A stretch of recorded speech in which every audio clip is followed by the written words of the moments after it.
सो hi everyone, बहुत सारे students का ये सवाल था that how to file for the representation. So I would suggest you कि आप जाएं यूपीएससी की वेबसाइट पे and then you can log in with the credentials जिससे आपने एडमिट कार्ड फॉर्म भरा था। यू कैन लॉग इन, ठीक है। जब आप लॉग इन कर लोगे then what will happen, I will show you. Just a second, it will take little time but let me show you. Okay, तो यहाँ पे थ्री डॉट लाइन दिख रहा होगा, एक second. When you click on this three dot line, फिर आप examination पे क्लिक करोगे, नीचे आओगे, यहाँ पे लिखा है रिप्रेजेंटेशन ऑन क्वेश्चन पेपर। जैसे ही आप इस पर क्लिक करोगे तो आपके आगे एक पेज खुलेगा and you have to click on I have read all the instruction.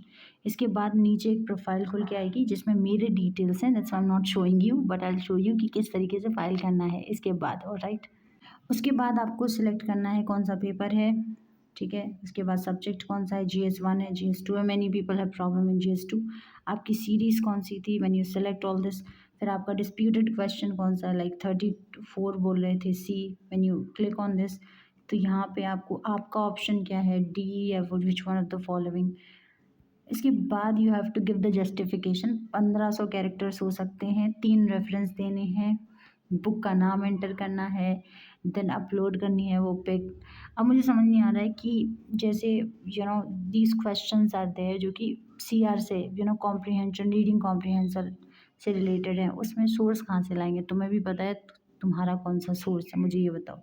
Reference 2 डालना है, रेफरेंस 3 डालना है। You can not upload anything which is related to coaching institutes. You have to save the draft. उसके बाद पूरी अपनी process हो जाएगी, सबमिट हो जाएगा and we can file the representation till 31st of May। So there are so many people who are going to file and यहाँ पे ये भी लिख दिया गया है कि ज़रूरी नहीं है that we are going to consider whatever you are saying. So यहाँ पे AI generated content is liable to be rejected, although they have set the whole paper based on AI, but we can't cite any source which is related to AI. So good luck filing the representation. I hope it's clear and now it's visible to everyone and you can go out there and you can file your representation. Thank you. Good luck.